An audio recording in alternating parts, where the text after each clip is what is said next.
अस्सलाम वालेकुम dear students. आज का जो हमारा टॉपिक है वो है मैग्नेटिक प्रॉपर्टीज़ ऑफ सॉलिड्स। जैसे हमने पहले पढ़ा मैकेनिकल प्रॉपर्टीज़ के बारे में, इलेक्ट्रिकल प्रॉपर्टीज़ के बारे में, आज हम पढ़ेंगे मैग्नेटिक प्रॉपर्टीज़ ऑफ सॉलिड्स। सबसे पहले हम ओरिजिन ऑफ मैग्नेटिज्म को डिस्कस करेंगे। ओरिजिन का मतलब किसी चीज़ का आगाज़। हमने ये देखना है कि मैग्नेटिज्म का ओरिजिन कहाँ से हुआ। जैसा कि हमने एम्पियर्स लॉ में पढ़ा, हम एक बार मैग्नेट लेते हैं और जब इसमें से करंट पास करता है, सॉरी, एक कॉइल लेते हैं, जब इसमें से करंट पास करता है तो इसके इर्द गिर्द मैग्नेटिक फील्ड प्रोड्यूस होता है और उसकी डायरेक्शन ऐसी होती है जैसे मैग्नेटिक फील्ड की होती है। अब अगर इस कॉइल को हम इस तरीके से देखें तो ये कॉइल है, ये जो क्रॉस और डॉट है इसकी डायरेक्शन को, करंट की डायरेक्शन को शो कर रहे हैं और ये फील्ड लाइंस प्रोड्यूस हो रही हैं। Field lines originate from north pole and terminate towards the south pole. इसी तरीके से अगर हम एक शॉर्ट बार मैग्नेट लें, ये शॉर्ट बार मैग्नेट है जिसका नॉर्थ पोल है और साउथ पोल है, इसमें भी ऐसे ही होगा, फील्ड लाइंस ऐसे प्रोड्यूस होंगी। अब ये देखें, ये सेम जैसे करंट की वजह से मैग्नेटिक फील्ड प्रोड्यूस हो रहा है, ऐसे ही शॉर्ट बार मैग्नेट से भी प्रोड्यूस हो रहा है। ये भी नॉर्थ पोल से शुरू होंगी लाइंस और टर्मिनेट होंगी साउथ पोल की तरफ। ये तो था, हमने एक कॉइल लिया और एक शॉर्ट बार मैग्नेट लिया। अब अगर हम इसका कंपैरिजन एक लॉन्ग बार मैग्नेट से करें जिसके नॉर्थ एंड साउथ पोल हैं और इसमें मैग्नेटिक फील्ड नॉर्थ पोल से शुरू हो रही हैं और ऐसे फील्ड लाइंस, ये नॉर्थ पोल है और ये साउथ पोल है, तो यहाँ से शुरू होंगी इसकी डायरेक्शन और इधर, सॉरी, टर्मिनेट होंगी ऐसे। तो ये तो लॉन्ग बार की वजह से है। अब हम एक सोलेनाइड देते हैं। सोलेनाइड क्या है? कॉइल, ये कॉइल है और जब इसमें से करंट पास करेगा तो मैग्नेटिक फील्ड प्रोड्यूस होगा और मैग्नेटिक फील्ड की डायरेक्शन सेम ऐसे ही है जैसे लॉन्ग बार की वजह से प्रोड्यूस हुई, ऐसे ही फील्ड लाइंस प्रोड्यूस होंगी और ऐसे ही यहाँ पर नॉर्थ पोल होगा, इधर साउथ पोल होगा, इसकी डायरेक्शन नॉर्थ पोल से होंगी और इस पर साइड पर होंगी। जी, इससे तो हमें ये पता चल रहा है कि चाहे आप शॉर्ट बार मैग्नेट ले लें और लूप कंसिडर कर लें, दोनों में फील्ड लाइन सेम है। चाहे आप लॉन्ग बार मैग्नेट ले लें और एक सोलेनाइड कंसिडर कर लें जिसमें से करंट पास कर रहा है, तो दोनों का की फील्ड लाइन सेम है। असल में बेसिकली हम ये देख रहे हैं कि यहाँ पर हम कंपैरिजन कर रहे हैं फील्ड लाइंस का, जो कि करंट की वजह से प्रोड्यूस हो रहा है और जो कि बार मैग्नेट की वजह से प्रोड्यूस हो रहा है।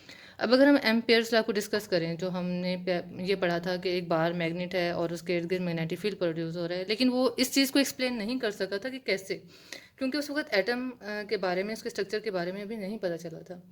Letter on by knowing the internal structure of atoms it appears to be basically correct. उस ये पता चला कि ये जो उसने फील्ड लाइंस का कॉन्सेप्ट दिया था वो बिल्कुल ठीक है। एटम को जब डिटेल में देखा गया, उसको डिस्कस किया गया, तो ये न्यूक्लियस है, जैसा कि हमें पता है, हम बहुत बहुत मरतबा पढ़ भी चुके हैं। ये इसका फर्स्ट शेल है जिसमें 2 इलेक्ट्रॉन्स होते हैं और ये इसका सेकंड शेल है जिसको इसको हम के कहते हैं, जिसमें 2 इलेक्ट्रॉन्स होते हैं, और ये एल है जिसमें 8 होते हैं और इस तरीके से इसमें नंबर ऑफ़ इलेक्ट्रॉन्स होते हैं।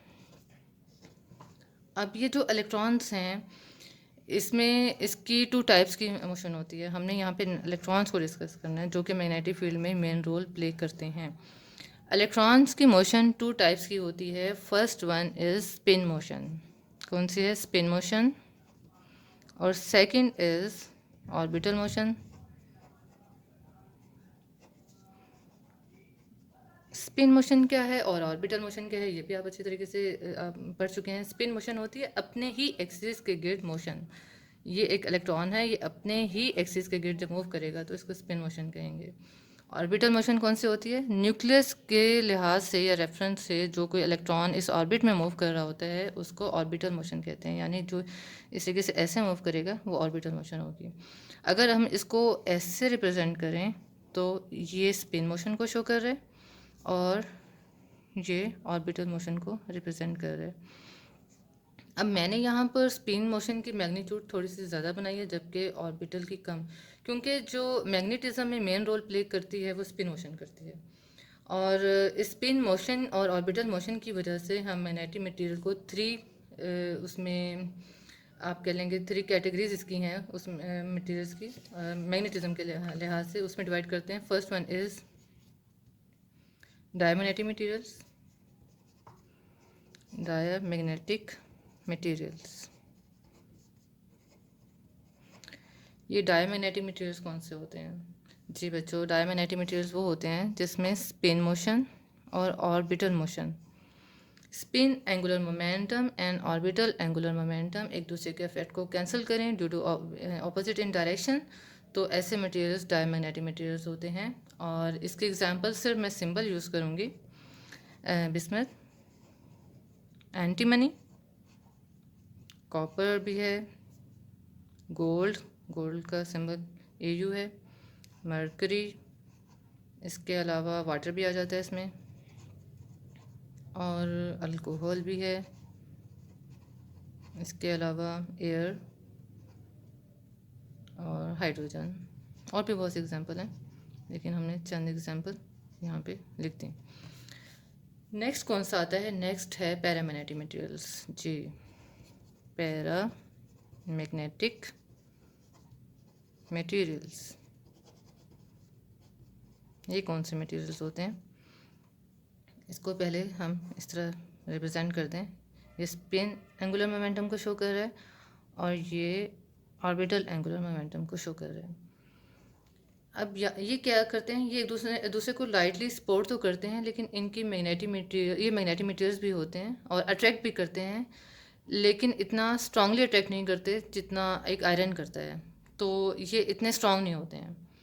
इसकी एग्जांपल कौन सी हैं? इसकी एग्जांपल इसमें आ जाती है एल्यूमिनियम, जिसको Al से रिप्रेजेंट करते हैं, platinum Pt, oxygen O, manganese Mn, calcium भी आ जाएगा इसमें, और कौन सा आएगा? लिथियम आ जाएगा, टंगस्टन, जिसको W से रिप्रेजेंट करते हैं। ये इसके एग्जांपल्स हैं।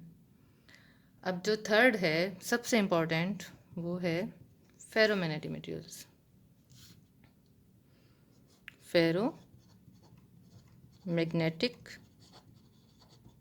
मटेरियल्स, जी, ये क्या करते हैं? इसकी डायग्राम यहीं पे बना देती हूँ मैं।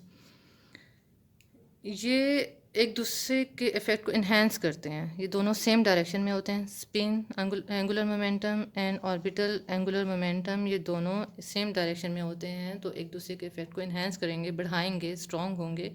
और सबसे इम्पॉर्टेंट जो है कैटेगरी मैग्नेटिक मटेरियल की, वो है फेरोमैग्नेटिक मटेरियल्स। इसमें एक थ्योरी है जिसको डोमेन थ्योरी कहते हैं। Domain theory. अच्छा, सबसे पहले मैं इसके पॉइंट्स डिस्कस करूँगी डोमेन थ्योरी के, फिर आपको मैं एग्जांपल से समझाऊंगी, फिर आपको क्लियर होगा। अगर मैं पॉइंट लिखूँगी तो बहुत टाइम लग जाएगा। मैं सिर्फ ये, क्योंकि रिकॉर्डिंग हो रही है तो आप इसको सुन भी सकते हैं। वो पॉइंट्स क्या हैं? फर्स्ट पॉइंट ये है कि domains are small regions exist in ferromagnetic materials, यानी स्मॉल रीजन्स होती हैं जो कि फेरोमैग्नेटिक मटेरियल्स में होती हैं। और सेकंड पॉइंट ये है कि within all domains the spinning electrons are parallel to each other, यानी इसमें जो जितने भी इलेक्ट्रॉन्स हैं वो एक दूसरे के पैरेलल होते हैं। थर्ड पॉइंट है all domains are fully magnetized, जितनी भी डोमेन्स हैं वो फुली मैग्नेटाइज्ड होती हैं। फोर्थ पॉइंट है each domain behaves like a tiny magnet with a n pole and south pole। और फिफ्थ जो इसका पॉइंट है, in the absence of external magnetic field each domain is so oriented that the net magnetism of the specimen is zero। अभी मुझे पता है कि आपको क्लियर नहीं होगा कि क्या बताया है, अब आपको मैं इसको एग्जांपल से क्लियर करती हूँ। सबसे पहले हम देखते हैं, ये स्पिन मोशन है इलेक्ट्रॉन की, नेगेटिव साइन से रिप्रेजेंट करती हूँ इसको मैं, और ये ऑर्बिटल मोशन है पॉजिटिव। अब ये स्पिन और ऑर्बिटल मोशन, ये दोनों जब एडअप होंगे, तो ये एटम को रिप्रेजेंट कर रहा है। तो ये सब बार में ये मैग्नेट जो है ये इसके लूप को शो कर रहा है। ये इसका नॉर्थ पोल हो जाएगा और ये इसका साउथ पोल हो जाएगा। तो स्मॉल रीजन्स एग्जिस्ट। अच्छा, इसके बाद इसमें क्या है, अब अगर इस तरह के नंबर ऑफ एटम्स हों, नंबर ऑफ एटम्स, ये एटम्स हैं और ये उनकी लूप्स को शो किया जा रहा है। एक टाइनी मैग्नेट, ये सारे हैं टाइनी मैग्नेट्स हैं, एटम्स, और ये मैग्नेट्स के north pole south pole, north pole south pole, सब कैसे ही है। अब इनको हम क्या कहेंगे, ये ग्रुप ऑफ एटम्स हैं, ग्रुप ऑफ एटम्स। और ये क्या था, ये atom, simple atom which has magnetic field,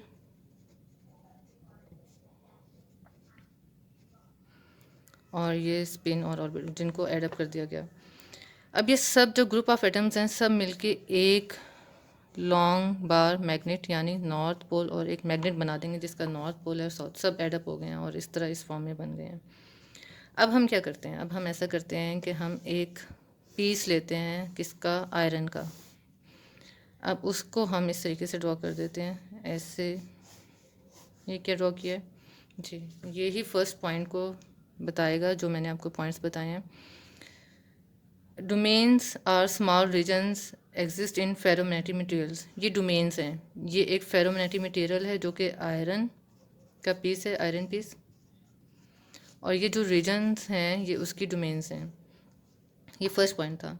all domains are fully magnetized, जितनी भी ये डोमेन्स हैं उसमें ये सारे इस तरीके से ये एटम्स हैं जिनके नॉर्थ एंड साउथ पोल हैं, ये फुली मैग्नेटाइज्ड हैं। इस तरीके से नंबर ऑफ एटम्स हैं इसमें। ये इसका सेकंड पॉइंट था जो मैंने डिस्कस किया था डोमेन्स का। आप यहाँ पे लिख लीजिएगा नॉर्थ पोल साउथ पोल, इसका नॉर्थ पोल साउथ पोल, सब डोमेन्स में इस तरीके से नंबर ऑफ एटम्स हैं जो कि क्या हैं, फुली मैग्नेटाइज्ड, मैग्नेटिक प्रॉपर्टीज़ को शो करते हैं। और इसमें within all domains the spinning electrons are parallel to each other, यानी इसका थर्ड पॉइंट है कि ये फुली मैग्नेटाइज्ड हैं और ये जितने भी इलेक्ट्रॉन्स हैं, क्योंकि ये इलेक्ट्रॉन बेसिकली इलेक्ट्रॉन है, एटम है, इलेक्ट्रॉन है जिस जो रिवॉल्व कर रहे हैं, यानी स्पिन और ऑर्बिटल मोशन की वजह से ये मैग्नेटिक फील्ड प्रोड्यूस हो रहे हैं। तो ये इलेक्ट्रॉन ही हैं, एटम्स, जिनके गिर्द मैग्नेटिक फील्ड प्रोड्यूस हुआ और ये मैग्नेटाइज्ड हुए। फोर्थ है, in the absence of external magnetic field, each domain is so oriented that the net magnetism of the specimen is zero. अब अगर यहाँ पे कोई नहीं है, कोई भी एक्सटर्नल मैग्नेटिक फील्ड नहीं है, तो ये जो डोमेन्स हैं ये अपने आप को इस तरीके से, इसको हम दोबारा ड्रॉ कर लेते हैं, इस तरीके से अपने आप को अरेंज कर लेंगे in the absence of external magnetic field, यानी अगर इनको एडअप कर दिया जाए तो ये इस तरीके से हो जाएंगे और जो नेट इसका मैग्नेटिक इफेक्ट है वो ज़ीरो हो जाएगा। ये हमने आयरन के एग्जांपल लिया है। दोबारा मैं आपको बता देती हूँ कि हमने यहाँ पे क्या किया, स्पिन और ऑर्बिटल मोशन को एडअप किया। अब जो एटम है उसके इर्द गिर्द मैग्नेटिक फील्ड प्रोड्यूस हुआ इसकी मोशन की वजह से, और जब यहाँ पे हम नंबर ऑफ़ एटम्स लेंगे तो वो ग्रुप ऑफ एटम्स किस फॉर्म में आ जाएंगे, इस फॉर्म में नॉर्थ एंड साउथ पोल बना देंगे। अब हम एक आयरन पीस लेते हैं जिसमें डोमेन्स हैं, रीजन्स हैं, और इसमें पैरेलल इलेक्ट्रॉन्स एग्जिस्ट करते हैं जिनके गिर्द मैग्नेटिक फील्ड प्रोड्यूस हो रहा है, और वो मैग्नेटिक फील्ड की वजह से ये आयरन पीस फुली मैग्नेटाइज हो जाएगा। और इस तरीके से जब यहाँ पे कोई एक्सटर्नल मैग्नेटिक फील्ड नहीं होगा तो इसका नेट इफेक्ट ज़ीरो होगा। अब हमने क्या करना है, हमने आयरन को मैग्नेटाइज करना है। आयरन को हम मैग्नेटाइज कैसे करेंगे, इसको मैग्नेटाइज करने का आसान तरीका ये है कि हम यहाँ पर एक बार मैग्नेट ले आएँ, यहाँ पे इसका साउथ पोल होगा और यहाँ पर इसका नॉर्थ पोल होगा। अब क्या होगा, अगर ये बार मैग्नेट इसके करीब जाएगा, ये नॉर्थ पोल है और ये साउथ पोल है, और ये दोबारा से स्पेसिमन इस तरीके से हम आयरन बार को, आयरन पीस को ड्रॉ कर रहे हैं, तो यहाँ पे ये जो ये मैग्नेटिक फील्ड है या ये इलेक्ट्रॉन्स हैं, ये डोमेन्स में अपने आप को इस तरीके से अरेंज कर लेंगे।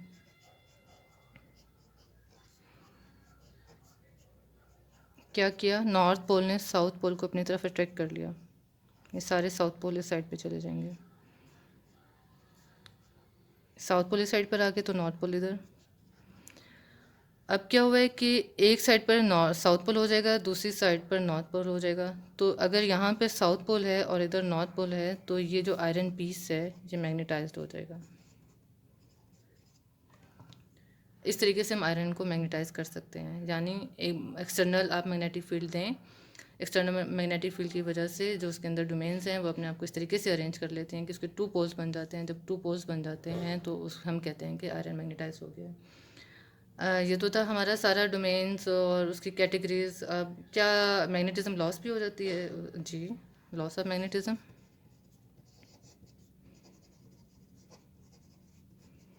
कैसे होती है? अगर आप इस मटेरियल पे फोर्स लगाएंगे, किसी भी फॉर्म में फोर्स लगाएंगे, तो ये मैग्नेटिज्म लॉस हो जाएगी। और किस वजह से हो सकती है? इसको हीट अप कर देंगे। अगर आप इसको हीट अप करेंगे तो ये जो डीमैग्नेटाइज होना शुरू हो जाएगा। आयरन की ये प्रॉपर्टी है कि आप इसको मैग्नेटाइज भी कर सकती हैं और डीमैग्नेटाइज भी कर सकती हैं। एक तो आयरन बार मैग्नेट से आप इसको मैग्नेटाइज कर सकती हैं, और एक और भी इसका वैसे तरीका है इसको मैग्नेटाइज करने का। वो क्या है? अगर एक सोलेनाइड है, ये कॉइल, इसमें से करंट पास कर रहा है और इसमें आप ये पीस रख दें आयरन का, तो इसी तरीके से ये सारी जो डोमेन्स हैं ये अपने आप को साउथ पोल और नॉर्थ पोल में ऐसे अरेंज कर लेंगे और हम कहते हैं कि आयरन मैग्नेटाइज हो गया है। ये 2 मेथड्स हैं इसको मैग्नेटाइज करने के। और इसी तरीके से जब इसमें से करंट नहीं होगा तो ये डीमैग्नेटाइज हो जाएगा। जी बच्चों, ये था आज